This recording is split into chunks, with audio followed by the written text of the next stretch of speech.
আমি কিন্তু এখন স্বাস্থ্য সচেতন। না না, চিনি খাই না, তেলও খাই না, নো অয়েল, ফ্যাট বার্ন করতে হয়, বার্ন। না বন্ধু, তোমরা চাও আমি একটু হেলথ কনসিয়াস, একটু জিম করে আসি। না, রাইতে তো ভাত খাই না, আমি 9টার পরে পানি খাই না, একটু বাদাম প্রোটিন। আপনার দাওয়াতে আসতে পারবো না, অনেক তেলের খাবার, হেলদি। জিম করতে আমার খুব ভালো লাগে, বার্ন। এই সরো সরো, জগিং করতেছি, একটা রুটিন বানাইছি। তুমি তো ডায়াবেটিস, এখানে কত calorie? Hello calorie, oh sorry Kakuli, protein, multivitamin, calorie. মানুষ বার্গারও খায়, 10 জনের 9 জনই ব্যায়াম করে না। কানেরও একটা ব্যায়াম আছে, কনসিয়াস। একটা চকলেটে যত ক্যালোরি, তো 14 গোষ্ঠীতে তত ক্যালোরি। আমার পুরা শরীরেই মোটিভেশন, ক্যালোরি বার্ন। না না, এগুলা খাই না। রক্ত সঞ্চালন। তুমি কি চিনি খাও? হ ভাই।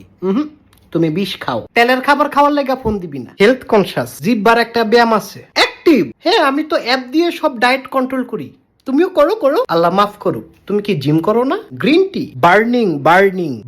আমি আর খাইতে পারবো না। কাঁচা পেঁপে, হেলদি। শশা আমার প্রিয় খাবার, ফ্যাট বার্ন। এই যে এটা কইলাম মাসেল। না না, বিরিয়ানি খাবো না, শশা দেন, শশা। Healthy wealthy. না না, এগুলা নিয়ে যান। Health conscious. চোখের একটা ব্যায়াম আছে। ভাই, চায় কি চিনি দিছেন? হ ভাই। প্রোটিন। দেহটাই তো পানি, একটু জগিং করে আসি। এ ভাই কি রে নেডি? থোতার একটা ব্যায়াম আছে, খাবারটা অয়েলি, ক্যালোরি। তুই কেন খাইলি? তুমি জিম করো না? না, এই যে অস্বাস্থ্যকর, সরো। তেল অ্যাভয়েড।